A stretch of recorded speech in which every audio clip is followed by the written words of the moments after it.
জীবিত থাকতে মানুষের মূল্য থাকে না, কিন্তু যখন মরে যায় তখন মানুষের কদর বেড়ে যায়।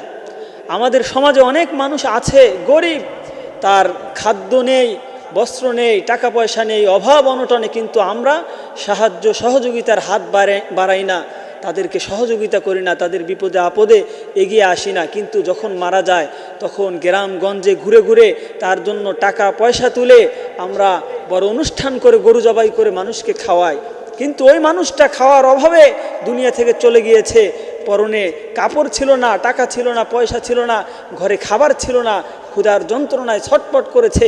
আমরা সে সময় তার পাশে দাঁড়াই নাই, কিন্তু মরার পরে গ্রামগঞ্জে ঘুরে ঘুরে টাকা তুলে গরু জবাই করে মানুষকে খাওয়ায়। এটা হচ্ছে আমাদের সমাজের নীতি। এই কৃষ্টি কালচার থেকে বেরিয়ে আসতে হবে।